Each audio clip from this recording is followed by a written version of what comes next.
Hello and welcome to our Balanced Body podcast here at EHS Pilates in San Francisco.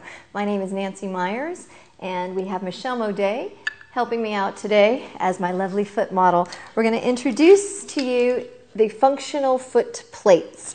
These were invented by Jean-Claude West, who is an amazing movement practitioner in Marin.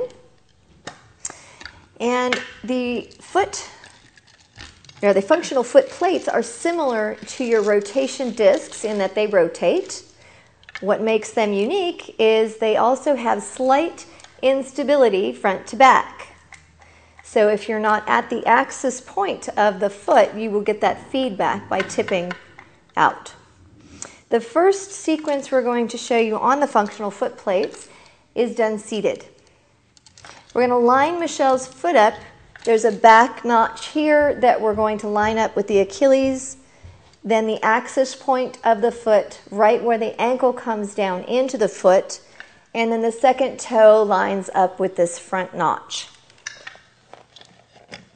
So we're going to place your foot, line up the Achilles, the subtalar, and the second toe.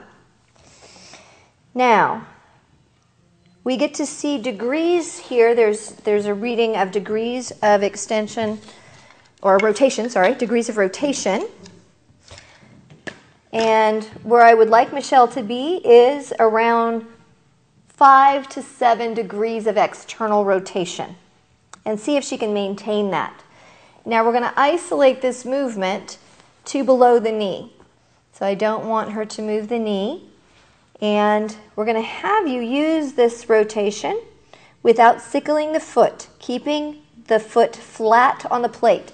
The foot is going to have a tendency to roll out, and we want you to keep contact of that first metatarsal, even if you have to assist them in doing so, because we don't want to have the ankle go into supination. And external and internal.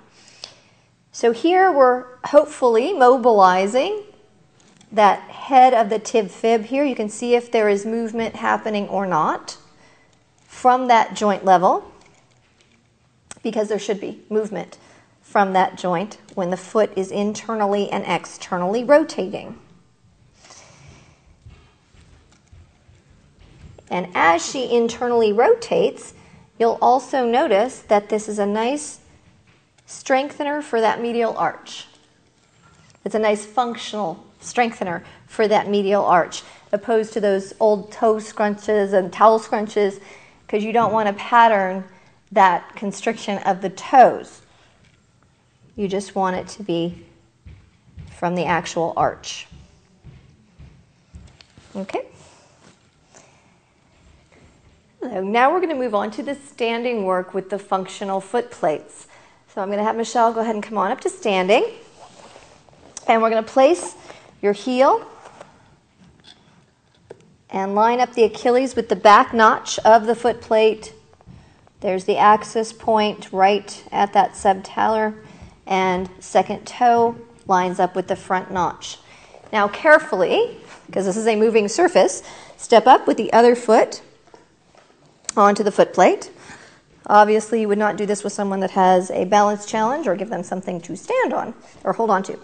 Now, the first thing I want you to do is just stand here and relax, letting your body go into its natural position where it likes to go. Don't try to change anything. I would like to see where you just are in space. The foot plates have degrees of extension, or I keep saying extension, rotation. So you can see that on Michelle's left foot, she is in 30 degrees of external rotation. And on that right side, she's about at 10.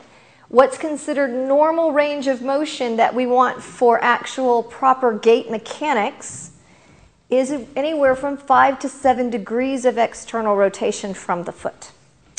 So if we can get her back in toward 5 to 7 degrees without torquing the knee, so you don't want to force that. If they don't have the internal rotation from the hip joint and it ends up torquing the knee, then you're going to have to just work your way in.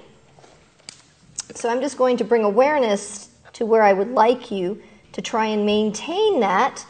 And what do you feel just trying to maintain that 5 to 7 degrees? I feel in her thighs. inner thighs is what you will hear most of the time. So that's a good way just to cue into inner thigh and to start realizing what she needs to work on. That will help you guide your session as to what she needs to work on in the rest of the Pilates session. So bringing awareness. If you are working with a dancer and you want to work on external rotation, you'll notice that if you were to tip your weight slightly forward, that plate hits the front of the wood and back. And again, the plate will hit the back of the wood. So you really have to be balanced on that axis point for the rotation to happen.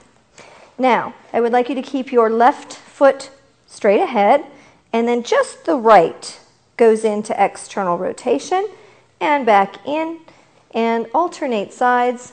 We get external rotation while stabilizing and external. And of course, we're looking for any rotation in the stabilization side, any lateral shift, any hike, but just really trying to make that happen at joint level. Now for the next exercise, I'm going to have you slide one of the functional foot plates forward in a natural step distance. So carefully step off of here,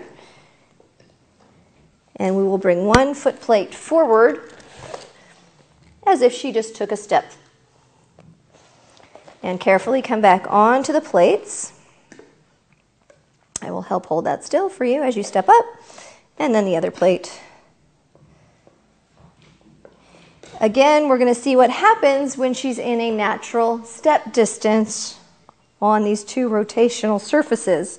This left foot still wants to go out into that 30 degrees of external rotation.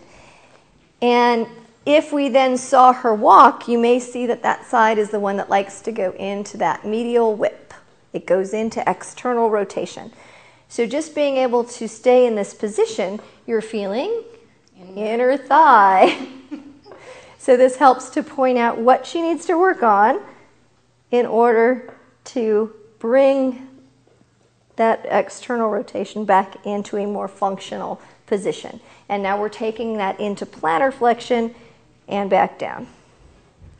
And if she were not controlling this as well as she is, you would see this spin out. So it gives you a nice tactile cue to keep them straight ahead and really cue into that slight internal rotation from the femur, and she gets better hip extension. Thank you for joining us. Enjoy your functional foot plates.